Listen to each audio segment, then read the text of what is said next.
I've lived in the same quiet corner of rural Indiana my whole life. 5 acres, a red barn I painted myself, and the kind of neighbors that wave from their porch even if they don't know your name. It wasn't fancy, but it was mine. Every fence post, every goat, every clucking hen scratching in the dirt behind my house. And up until last spring, nobody had a problem with any of it. Then our neighborhood HOA elected a new board. That's when everything started going straight to hell. Now I know what you're thinking. How does a neighborhood out in the country even have an HOA? Believe me, I've asked myself that 100 times. Years back, a retired developer thought it would be a good idea to bring in rules and structure. And most of us didn't mind until people with clipboards started showing up, measuring our grass and counting chickens. They had no idea who I was. And frankly, I liked it that way. I kept to myself. Let them think I'm just some scruffy guy with mud on his boots. I didn't need to correct them until they crossed a line I couldn't ignore. It started with a letter, a plain white envelope taped to my chicken coop. Inside was a typed notice with the HOA seal, stating that livestock were prohibited and would need to be relocated or removed. No discussion, no meeting, just a threat, clear as day. I thought it was a joke.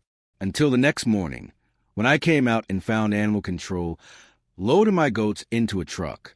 Let us know in the comments where you're watching from, because what happened next still makes my blood boil. I ran down the gravel path barefoot, still half asleep, heart slamming in my chest. My goats were bleeding from inside the trailer, their hooves clattering against the metal floor. A uniformed officer turned at the sound of my voice, one boot already on the step. "What the hell are you doing?" I shouted. He barely flinched. "Sir, these animals are being impounded per Ordinance 8C. "Ordinance what?" I snapped. "This is private land, and those animals are registered. You can't just—" "Take it up with your HOA," he interrupted, eyes already shifting away like I was a nuisance he'd dealt with before. "We're just executing the removal. Everything was filed properly." I couldn't believe what I was hearing. 2 of my goats, Lulu and Boone, were prize does. I'd bottle-fed them myself. They weren't just property. They were family. And these people were treating them like trash on the curb. One of the officers closed the trailer door with a loud clang, and I swear I felt something in me crack. I followed them all the way to the edge of the road, yelling, pleading, demanding to see paperwork. But they just drove off without another word. And when I turned around, there she was, Rita Caldwell, HOA president, standing in my driveway like she owned it, arms crossed, that same smug little smile she wore at every board meeting. "I warned you," she said, casually flipping through a folder in her hands. "This community doesn't allow livestock. You've been out of compliance for months." I took a step toward her, fists clenched. "You mean the same livestock I've had here for 15 years? The same ones every neighbor knows about, and nobody's complained until now." She didn't even blink. "Well, they're gone now." And just like that, so was any chance of peace. I didn't sleep that night. Not because I couldn't, but because I wouldn't. I sat at the kitchen table, the same one my grandfather built with his calloused hands, flipping through binders of property records, livestock permits, and zoning maps. And when I say I've had those animals for 15 years, I mean it. Every goat, chicken, and even my old potbelly pig, registered, approved, and entirely legal. You don't forget the paperwork when your actual job is Director of Agricultural Affairs for the state. They didn't know who I was. Not really. To them, I was just that guy with the goats. Quiet, polite, never at the HOA cookouts. They had no idea I'd written half the agricultural policy for this county, that I'd helped write the very exception clause they just tried to enforce against me. By noon, I had copies of everything I needed, but before I filed formal action, I needed to know just how far this had gone. So I made a few calls. My contact at Animal Control, she nearly dropped the phone. "Wait, you're the guy with the goats," she said. "Oh my God, Tom, I'm so sorry. We had no idea." Apparently, the HOA hadn't just filed a complaint. They claimed I was running a commercial breeding operation, unlicensed and unsanitary. They even attached photos of my barn, zoomed in out of context, and taken without my knowledge. They told us it was a welfare issue, she added, her voice tight. We had no reason to doubt them. And I hate to tell you this, but 2 of the goats didn't make it. The line went quiet. I stared out the window, watching the wind push through the empty pasture where my animals used to roam. Something deep inside me turned cold. All right, I whispered. It's war, then. I didn't yell. Didn't storm the HOA office like some wild man. That's what they expected me to do. But no, when someone draws first blood and doesn't know they just picked a fight with the wrong person, you don't meet chaos with noise. You meet it with silence and a plan. By the next morning, I drafted a formal cease and desist order under my state credentials. I submitted it directly to the HOA, certified mail, signature required. Then I emailed copies to the county clerk, zoning board, and, most importantly, the local paper's investigative reporter, a woman I'd worked with before who didn't much care for corrupt HOA power grabs. Then I started digging. See, I knew Rita Caldwell and her little inner circle, for board members, none of whom had lived in the area longer than 3 years. They moved in, joined the board, and within months started tightening control like they were running a gated subdivision in Scottsdale. But this wasn't Scottsdale. This was rural Indiana. You don't walk into farm country and outlaw chickens like you're banning pool toys. I requested every HOA meeting transcript from the past year, cross-referenced board votes, and highlighted every instance where Rita pushed a livestock ban without proper quorum. Turns out there were a lot. Worse, they'd failed to file the amendment properly with the county, which meant their ban had no legal teeth. But they didn't just break rules. They tried to bury me under them.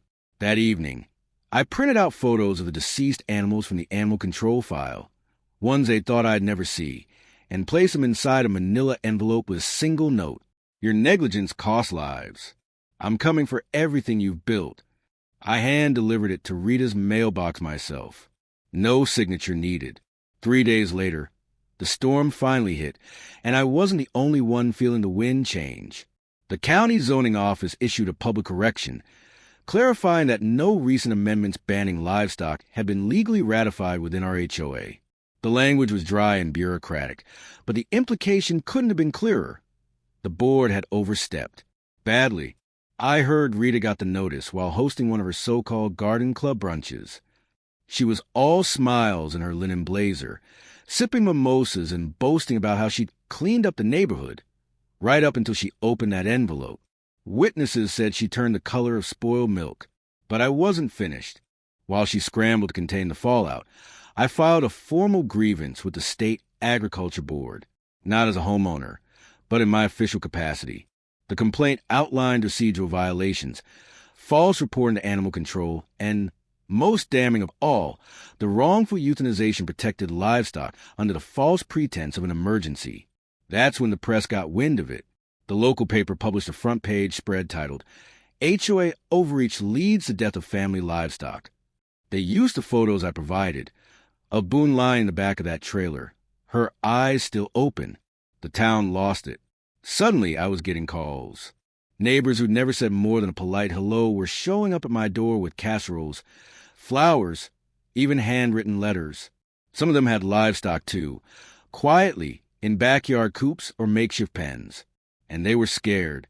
If this could happen to me, what chance did they have? I told them not to worry, because what the HOA didn't know was that this wasn't just about goats anymore. This was about power and how they'd abused it. And I had every intention of tearing their little empire apart, brick by brick. The next board meeting was standing room only.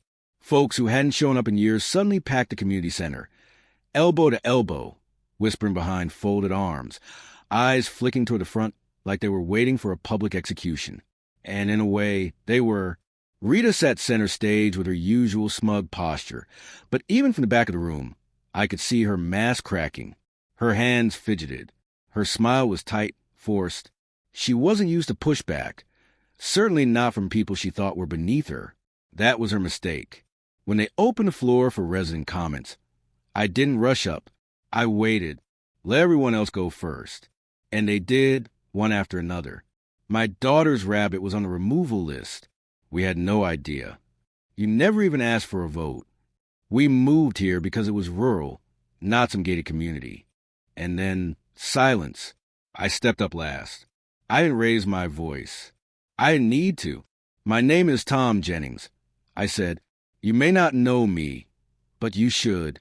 I'm the current director of agricultural affairs for the state of Indiana. That got their attention. The goats you had euthanized, they were registered under a state-sanctioned 4-H partnership. That means not only did you violate zoning law, you violated a state-level youth agriculture grant, one that protects livestock as educational assets. Murmurs rippled across the room. I have filed formal complaints, not as a homeowner, as an official, and every one of you who signed off on those removal orders, your names are included. I turned to face Rita directly. You weaponized your position, and now you'll answer for it. She opened her mouth to respond, but the roar of the room drowned her out. That night, the board lost control of the meeting and of the neighborhood. The fallout came faster than I expected. Within 48 hours of that meeting, 2 board members resigned. No statements, no excuses, just folded chairs and hurried goodbyes. I heard one of them moved out entirely, packed up in the middle of the night, and left a for sale sign on the lawn by morning. Guilt has a way of making people run when they're not used to being seen. But Rita, she dug in. She called an emergency session, closed to the public, of course, claiming it was for board stability. Problem was, she forgot I wasn't just some neighbor with a grudge. I had legal standing now, and with the help of a colleague at the State Ethics Committee, I filed for full HOA transparency under open governance law. That got me access to everything. Meeting transcripts, private memos, even the internal emails where they refer to my goats as eyesores and infestations. It wasn't just about enforcing rules. They were trying to reshape the entire neighborhood into some manicure brochure fantasy, and people like me didn't fit into the picture. But it was the animal control footage that broke me. A friend at the department leaked the body cam files. I watched, jaw clenched, as they loaded Boone and Lulu into the trailer. Lulu, limping from a bad hoof. Boone, trembling in the corner, eyes wide, looking for me. I wasn't there. And when the vet made the call, based on those falsified welfare reports, she didn't stand a chance. I watched that tape twice. Then I sent it to the press. The story exploded. Not just local anymore. It hit state outlets. HOA policies lead to death of 4-H animals. State director speaks out. They turned it into a segment on evening news. And suddenly, Rita Caldwell's little empire, it started to crack wide open. The lawsuits came in waves. The first was mine, filed through the Agricultural Board, citing the unauthorized seizure and euthanization of state-protected livestock. But I wasn't the only one. Within a week, 3 more neighbors filed claims: wrongful removal of property, emotional distress, abuse of authority. Turns out I wasn't the only target, just the most visible one. Then came the audit. See, every HOA that collects dues is required to file annual budget disclosures. Rita and her crew hadn't done that in over 2 years. The treasurer, a nervous man named Glenn, cracked under pressure and spilled everything. They've been funneling funds toward beautification projects that never actually happened, yard signs, fences, consultant fees, all approved by internal vote, and all rubber-stamped without community input. One of those consultants, Rita's niece. When the local station ran a follow-up segment, complete with voiceovers of the board's internal emails and footage of the seized goats, the public reaction was swift and brutal. The HOA hotline was flooded. Sponsors pulled funding from Rita's real estate business. And the mayor, who had once posed smilingly with her at ribbon cuttings, released a statement condemning the abuse of local authority for personal aesthetic preference. I heard Rita try to spin it, told people she was just enforcing rules, that it wasn't personal. But when neighbors started removing their HOA signs from their lawns and petitioned to dissolve the board entirely, the writing was on the wall. She called me late one night. Blocked number. I almost didn't answer. Her voice was calm, too calm. "We didn't know who you were," she said. I let that hang in the silence for a second. You didn't need to, I replied. All you had to do was be decent. You failed at that. Then I hung up. And for the first time since it all started, I slept like a stone. The neighborhood changed after that. Not overnight, but in a way you could feel. The clipped lawn tension that used to hover in the air like humidity? Gone. People started talking. Again, waving from porches, asking about my animals without that look of judgment. It's funny how something like tragedy can loosen a community's jaw and remind people how to be human again. A special vote was held that spring. 93% of the residents supported dissolving the current HOA board. Rita didn't even show up. Word was, she'd put her house on the market a week before and moved to her daughter's condo 3 towns over. Left behind nothing but an empty mailbox and a bad taste in everyone's mouth. As for me, I rebuilt. I adopted 3 new goats from a local farm sanctuary, not to replace Boone and Lulu. Nothing ever could. But I needed that part of my life back. The rhythm of care, the sound of hooves in dirt, the quiet early mornings with a coffee mug in one hand and a feed bucket in the other. My neighbors even pitched in, helped mend fencing, repainted the barn, brought feed when storms hit. One woman, Carol, who'd lived 3 doors down for years without saying more than a polite good morning, showed up with her grandson. He wants to raise chicks, she said, a little sheepish. Thought maybe he could learn from you? I didn't say much. Just opened the gate and nodded. A week later, we were building a coop together in the back of her yard. The pasture's full again. Not just of animals, but of people. Kids chasing hens, neighbors picking tomatoes, somebody strumming a guitar. On the porch. It's not perfect, but it's real, it's honest, and it's ours. Rita tried to take something from this place, but in the end all she did was bring it back to life. It's been almost a year now. Sometimes when the sun's just rising and the dew clings to the pasture grass, I walk the fence line with my coffee and think about everything that happened. About Boone and Lulu. About that morning the trailer pulled away.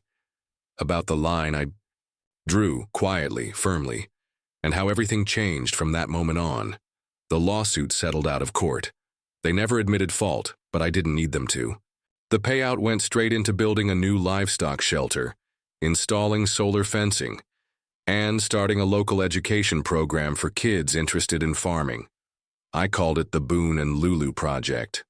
We had 15 kids sign up the first season.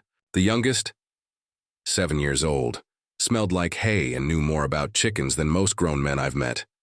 The best part? The HOA is gone. Voted out, shut down, dissolved with full community support. We replaced it with a voluntary neighborhood. Council, no dues, no drama, just folks who care enough to keep things running smooth and fair. No more overreach. No more power trips in khaki slacks and fake authority. And me? I still keep to myself mostly. But people knock now. They ask questions, share pies. One guy dropped off blueprints for a shared greenhouse and asked if I'd take a look. I said yes, because here's the thing. They thought they could break me, strip away what mattered most and leave me small and silent. But they forgot something. People who live on the land, we don't quit. We plant deeper, grow stronger, and when the storm passes, we stand taller than before.